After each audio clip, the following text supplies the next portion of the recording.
नमस्कार, जय हिंद सभी साथियों को। आज हम इग्नू के बीए थर्ड ईयर एक बुक है हमारी EPS 6 पूर्वी एशिया तथा दक्षिण पूर्व एशिया में सरकार एवं राजनीति, अपनी ये बुक है, ये सब्जेक्ट है। इसके आज एक टॉपिक को पढ़ेंगे जो है पूर्व एवं दक्षिण एशिया में राज्य और नागरिक शासन का समीकरण। आज इस विषय के हम लोग अध्ययन करेंगे। सबसे पहले इसको शुरू करने से पहले मैं आप लोगों को असाइनमेंट के बारे में कुछ बताना चाहता हूँ। कई सारे स्टूडेंट हैं जो असाइनमेंट को लेकर के बड़ा कंफ्यूजन में है, परेशानी में है। उनको बता देना चाहता हूँ कि असाइनमेंट जो है आपके ऑनलाइन जमा होंगे। ऑनलाइन आपको स्टडी सेंटर, जो श्यामलाल कॉलेज का जो स्टडी सेंटर की मेल ID जो मैंने आपको ग्रुप में भेज दी है, उस पर आपको PDF बना करके, बस ये शर्त है कि आपका जो असाइनमेंट है वो हैंड होना चाहिए। उसकी PDF बना करके विद आई कार्ड आप लोग उसे मेल कर दीजिए, आपके असाइनमेंट वहां सबमिट हो जाएंगे। चलिए टॉपिक शुरू करते हैं। आज का हमारा टॉपिक है पूर्व और दक्षिण पूर्व एशिया में राज्य और नागरिक समाज का समीकरण। इसके नोट्स मैं डिस्क्रिप्शन बॉक्स में आपको दे दूंगा, साथ ही ग्रुप में भी आपको शेयर कर दूंगा, आप वहां से उसको देख सकते हो। पहले हम बात करेंगे, पहला क्वेश्चन जो हमारा बन सकता है इसमें वो बनेगा कानून और मानवाधिकार के रक्षक। कानून और मानवाधिकार के रक्षक के रूप में इसमें पॉइंट्स हैं, कुछ पॉइंट्सों को मैं बता देता हूं, वो आप नोट कर लीजिए। इसमें पहला पॉइंट बनेगा आपका कानून और व्यवस्था और मानव अधिकार, जिसमें चीन का उदाहरण दिया जाएगा। अब जैसे कानून व्यवस्था की बात करें, कानून व्यवस्था क्या होती है? कानून व्यवस्था कहते हैं रूल ऑफ लॉ, यानी कानून का शासन। और कानून व्यवस्था ही डिसाइड करती है कि देश का माहौल कैसा रहता है। जिस देश की कानून व्यवस्था मजबूत होती है, स्ट्रांग होती है, उस देश का शासन व्यवस्था ठीक से चलती है। साथ ही मानव अधिकारों की बात भी की जाती है। मानव अधिकारों का मतलब होता है कि किसी भी व्यक्ति के उसके जो अधिकार है उससे ना छीने जाए, उनसे ना हनन किए जाए। मानव अधिकारों में अगर भारतीय संविधान में बात करें तो मौलिक अधिकार भी हमारा मानव अधिकार के रूप में आता है। अगला है मानवाधिकार संबंधी चीनी दृष्टिकोण, ये दूसरा पॉइंट रहेगा। तीसरा पॉइंट है जापान कानूनी व्यवस्था और मानवाधिकार। चौथा पॉइंट है राष्ट्रीय पुलिस अभिकरण। पांचवा पॉइंट है पूर्व और दक्षिण पूर्व एशिया के अन्य देशों में मानवाधिकार संबंधी परिदृश्य। छठा पॉइंट है फिलीपींस और मानवाधिकार। सातवां पॉइंट है इंडोनेशिया और थाईलैंड में मानवाधिकार। आठवां पॉइंट है राष्ट्रपति सुहोतो का शासन। और 10वां पॉइंट है आपका बर्मा में मानवाधिकार। और 11वां पॉइंट है दक्षिण कोरिया, ताइवान, सिंगापुर, वियतनाम और मलेशिया में मानवाधिकार। इन कंट्रीज के अंदर मानवाधिकारों के बारे में हम लोग इसको पढ़ेंगे। चलिए, ये क्वेश्चन था, कुछ पॉइंट्स थे, मैंने आपको बता दिए। अब इनको हम लोग थोड़ा सा ब्रीफ में समझ लेते हैं कि क्या है। पहले हम बात करते हैं अपना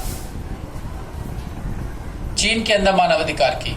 ये मैं नोट्स एक बार निकाल लेता हूं ताकि मैं आपको अच्छे से इसको पढ़ के ब्रीफ करके समझा सकूं।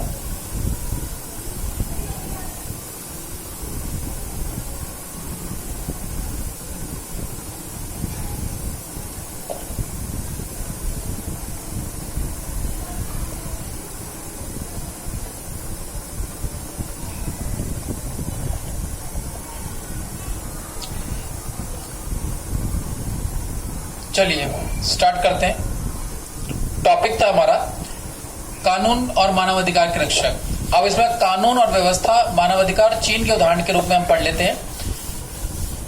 कुछ मेन पॉइंट्स है जो मैं आपको पढ़ के बता देता हूं। उसके बाद ये जो नोट्स है मैं आपको डिस्क्रिप्शन बॉक्स में, फिर एक बार कह रहा हूं, डिस्क्रिप्शन बॉक्स में इसका लिंक दे दूंगा। साथ ही आपको इस ग्रुप में भी मैं इस नोट्स को शेयर कर लूंगा, आप लोग वहां से इसको देख सकते हो, वहां से एक बार रिवाइज कर सकते हो। एक बार वीडियो देख लीजिएगा, उसके बाद फिर इसको पढ़ लीजिएगा, आपको अच्छे से क्लियर हो जाएगा। कोई डाउट्स हो तो बाद में हम लोग उसको क्लियर कर लेंगे ग्रुप में या फिर वैसे भी।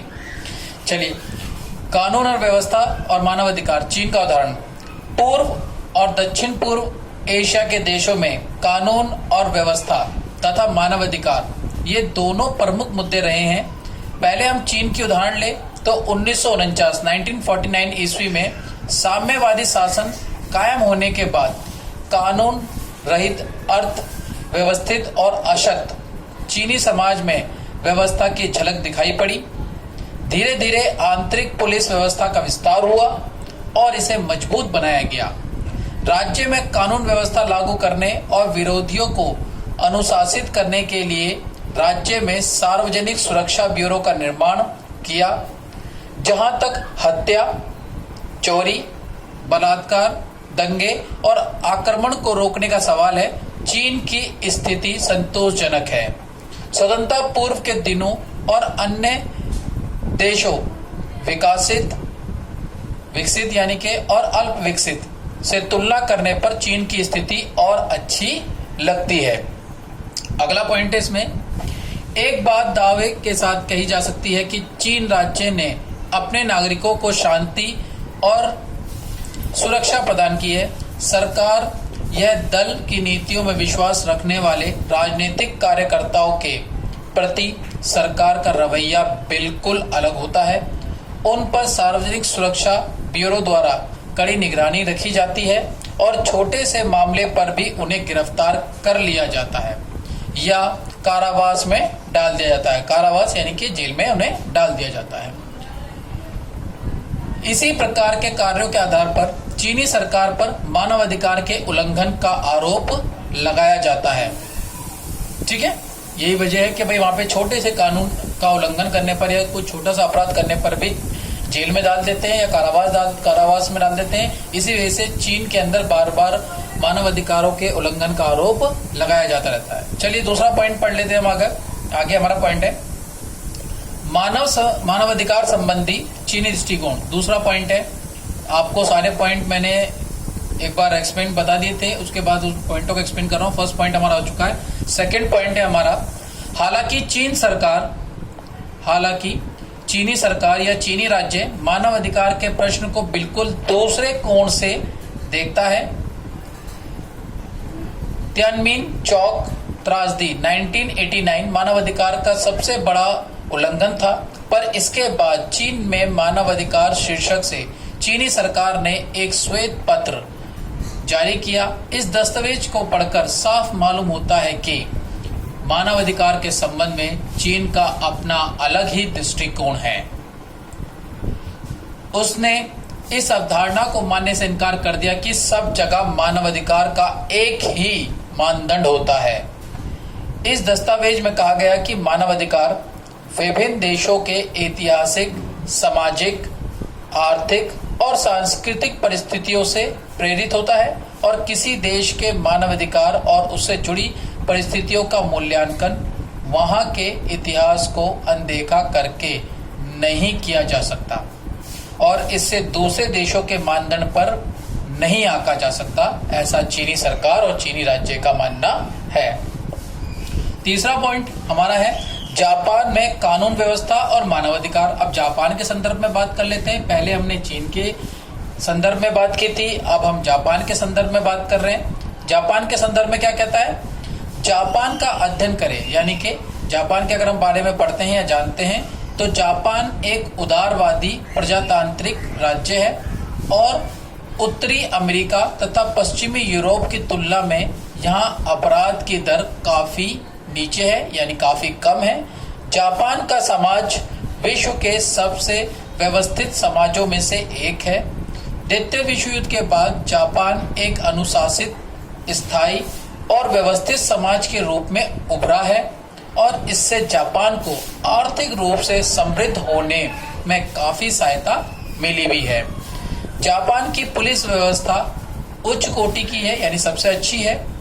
यह इस बात से भी सिद्ध है कि पुलिस और जनता का संबंध सौहार्दपूर्ण यानी कि मिलनसार है और सहयोग का है। राज्य में कानून और व्यवस्था बनाए रखने में पुलिस की भूमिका को देखते हुए लोगों के मन में उनके प्रति सम्मान का भाव है। लोग बिना किसी डर के थाने में अपनी शिकायत दर्ज करवाते हैं और काफी हद तक पुलिस द्वारा की गई कार्रवाई से संतुष्ट भी होते हैं। यह स्थिति अधिकांशतः भूतपूर्व औपनिवेशिक एशियाई देशों की स्थिति के विपरीत है। औपनिवेशिक समाज समाप्त होने के बावजूद औपनिवेशिक समाज का मतलब क्या है, पहले समझ लो। औपनिवेशिक का मतलब होता है जब एक देश दूसरे देश पर हमला करके उसे अपना उपनिवेश बना लेता है, उसे हड़प लेता है, तो उसे कहते हैं औपनिवेशिक समाज या औपनिवेशिक राज्य कहते हैं। औपनिवेशिक समाज समाप्त होने के बावजूद पुलिस मानसिक रूप से उसी संसार में जी रही है। अभी भी वह उतनी ही भ्रष्ट है और निरपराधों को सताने की मानसिकता बरकरार है। यानी पुलिस के बारे में कहा जाता है कि रवैया सही नहीं माना जाता। जनता को लेकर के कहीं ना कहीं पुलिस माना जाता है कि पुलिस कहीं ना कहीं लोगों के प्रति दूसरे तरीके से रवैया अपनाती है, जो कि सही नहीं माना जाता। इसी पॉइंट में हम अगला पॉइंट है हमारा, इसी में बात करेंगे। चौथा पॉइंट है राष्ट्रीय पुलिस अभिकरण। अब हमने जापान के बारे में पढ़ा, वहां की पुलिस व्यवस्था को जाना, अब पुलिस के संदर्भ में भी जान लेते हैं क्या होता है। राष्ट्रीय पुलिस अभिकरण। राष्ट्रीय पुलिस अभिकरण पुलिसकर्मी के आचरण, वेतन, संख्या और संगठनात्मक ढांचे के लिए मानदंड स्थापित करती है। यह पुलिस परीक्षण का भी पर्यवेक्षण करती है। जापान में बड़े प्रदर्शनों और अन्य जन आंदोलनों को संभालने के लिए अलग से पुलिस कर्मियों की व्यवस्था की गई है। यानी कि अगर जापान में कोई भी प्रदर्शन होता है या जन आंदोलन होता है तो उसके लिए अलग से पुलिस की व्यवस्था की गई है, जो ऐसे जन आंदोलनों को या प्रदर्शनों को रोकने का काम करती है। ठीक है, इसे दंगा विरोधी पुलिस कहते हैं, जिसके पास ढाल, हेलमेट, नकाब और कई इलेक्ट्रॉनिक औजार होते हैं, जो दंगाइयों के आक्रमण से बचने के लिए और तितर बितर करने में सहायक होते हैं दंगाइयों को, भीड़ को। दंगा विरोधी पुलिस को विशेषीकृत प्रशिक्षण दिया जाता है, यानी उनको अच्छे तरीके से ट्रेंड किया जाता है दंगे से रिलेटेड ही। और इसकी आधी से ज्यादा संख्या टोक्यो में स्थापित है। यानी इनकी पुलिस वालों की जो संख्या है मैक्सिमम टोक्यो में, क्योंकि टोक्यो में हो सकता है ज्यादा धरने प्रदर्शन होते होंगे। सरकार का मुख्यालय होने के कारण अधिकांश प्रदर्शन और आंदोलन यहीं होते हैं। यानी टोक्यो में सरकार के ज्यादातर मुख्यालय हैं, इसी वजह से ज्यादातर जन आंदोलन, धरना, प्रदर्शन वहीं होता है। इसीलिए इस दंगा विरोधी पुलिस को सबसे ज्यादा वहीं तैनात किया जाता है, सबसे ज्यादा वहीं रखा जाता है, आधे से ज्यादा संख्या को। चलिए, सरकार का मुख्यालय होने के कारण इसलिए वहीं रखा जाता है। अपने विशेष अधिकारों के बावजूद दंगा विरोधी पुलिस के काम को करने का ढंग सराहनीय है। विश्व युद्ध के बाद जापान में मानव अधिकार की स्थिति संतोषजनक रही है। जापान के न्याय मंत्रालय के तहत एक मानव अधिकार ब्यूरो है, जिसमें कोई भी बिना किसी भय के पुलिस अत्याचार के खिलाफ शिकायत दर्ज कर सकता है। कहां पर है? विश्व युद्ध के बाद मानव अधिकारों की स्थिति संतोषजनक रही है। जापान के अंदर एक न्याय मंत्रालय है, जिसके तहत मानव अधिकार ब्यूरो है, जिसमें किसी भी भय से मुक्त हुए बिना पुलिस अत्याचार के खिलाफ, यानी अगर पुलिस किसी के साथ अत्याचार करती है या कुछ भी करती है तो उसके खिलाफ शिकायत दर्ज की जा सकती है। किसके खिलाफ? पुलिस के खिलाफ दर्ज की जा सकती है। कहां पर? जापान के न्याय मंत्रालय में, मानव अधिकार ब्यूरो में। पांचवा पॉइंट है हमारा। चलिए, पांचवा पॉइंट अब देख लेते हैं। हमारा पांचवा पॉइंट क्या है? पांचवा पॉइंट कहता है पूर्व और दक्षिण पूर्व एशिया के अन्य देशों में मानव अधिकार संबंधी परिदृश्य। ये क्या है, इनको जान लेते हैं। पूर्व और दक्षिण पूर्व एशिया के अन्य देशों में जहां मानव अधिकार एक मुद्दा रहा है, वहां हम प्रजातांत्रिक बदलाव से उत्पन्न खलबली महसूस कर सकते हैं। वस्तुतः इन विकासशील एशियाई प्रशांत राष्ट्रों के लिए युद्ध के तुरंत बाद के वर्षों में प्रजातंत्र का कार्य सूची में सर्वोच्च स्थान नहीं था। उनका मुख्य उद्देश्य मजबूत शक्ति और सत्ता के साथ आर्थिक, राजनीतिक स्थायित्व प्राप्त करना था।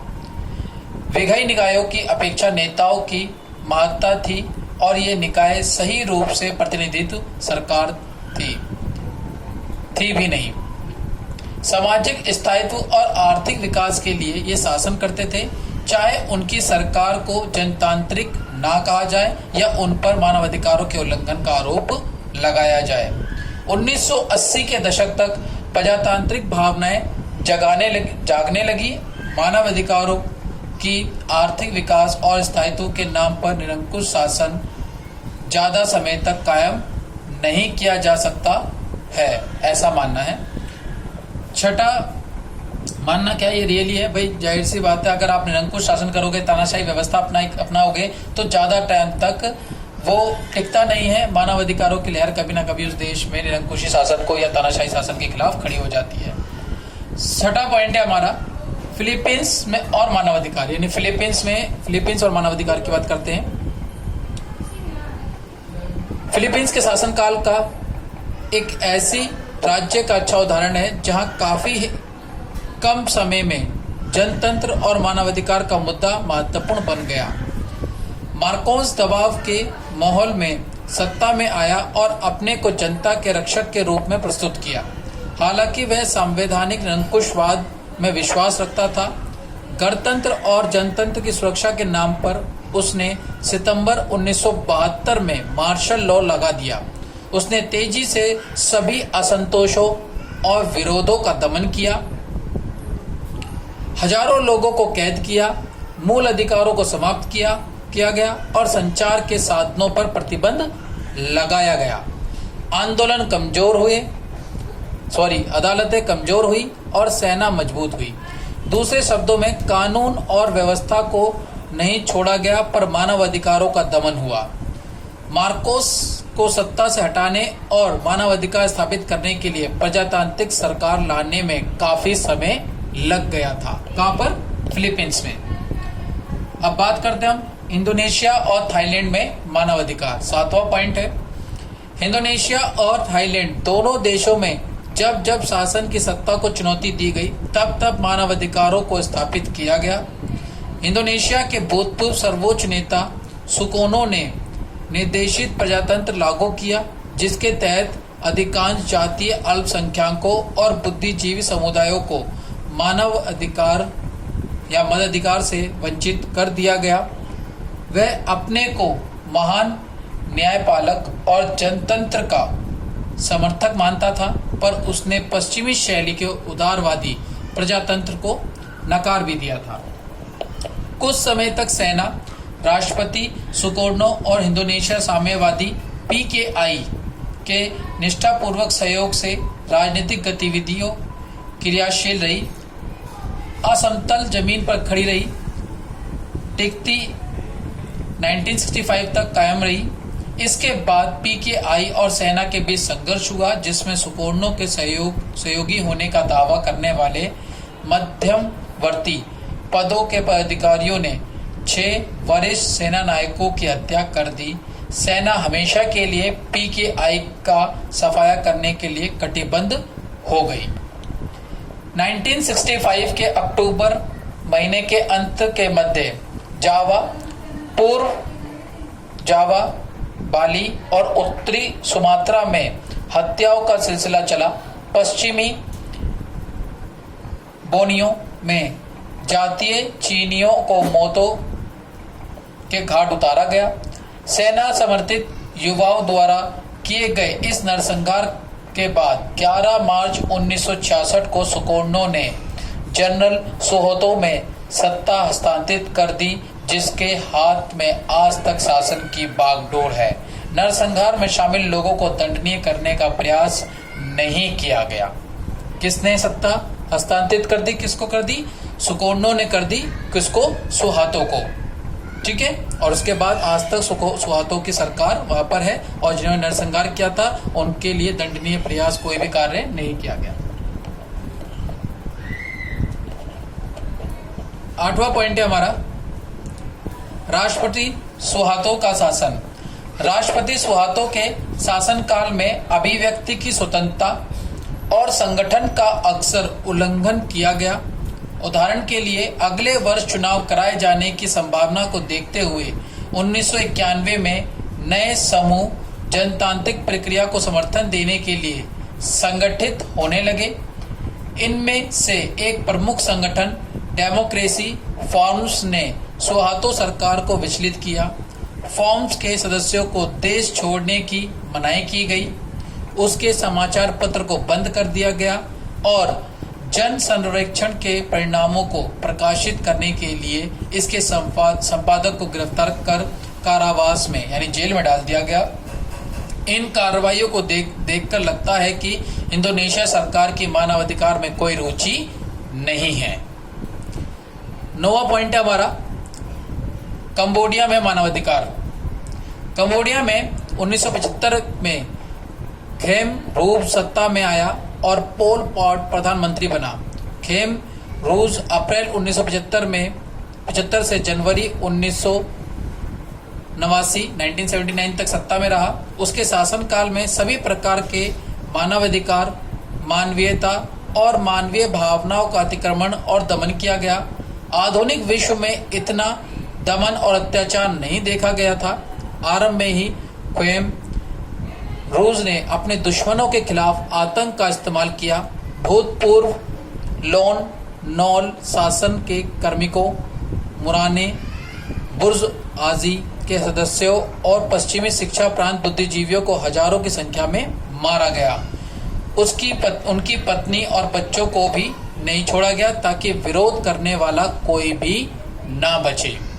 बुद्धिजीवियों की नियोजित ढंग से हत्या की गई। सभी प्रकार की धार्मिक गतिविधियों को क्रूरता से दबा दिया गया और चीनी, वियतनामी और चाम यानी मुसलमान जाति लोगों की जन हत्याएं की गई। आम कंबोडियाई मूल के लोगों को छोटी से छोटी गलती के लिए भी नहीं बख्शा गया। खेम सरकार ने 60 लाख की जनसंख्या में से कम 10 लाख लोगों की हत्या की। वियतनाम के आक्रमण के बाद खेम रूज को पदच्युत किया गया यानी पद से हटा दिया गया और हैंग सैमरीन के नेतृत्व में 7 जनवरी 1989 को नई सरकार का गठन हुआ। ये हमारा 9वां पॉइंट था। 10वां पॉइंट है हमारा बर्मा में मानवाधिकार, जिसे हम म्यांमार भी कहते हैं। बर्मा में 1988 में जन विद्रोह के बाद जनरल ने विंग आधिकारिक तौर पर सेवानिवृत्त हो गया, पर पृष्ठभूमि में रहकर वही शासन करता रहा। 1988 में प्रदर्शनों के दौरान कई निहत्थे सरकार विरोधी प्रदर्शनकारियों की सामूहिक हत्याएं की गई। एक अन्य वर्ष तक नागरिकों और सेना के बीच संघर्ष चलता रहा, जिसमें कई लोग मारे गए।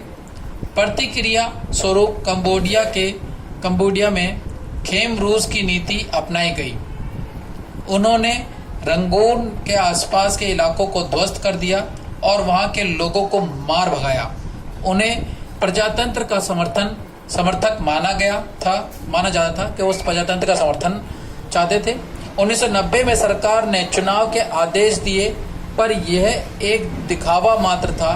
पर उन्हें यह देखकर धक्का पहुंचा कि विरोधियों का व्यापक गठबंधन जीत गया और सरकार बनने की स्थिति में है। प्रशासकों ने संसद को मिलने का अवसर ही नहीं दिया।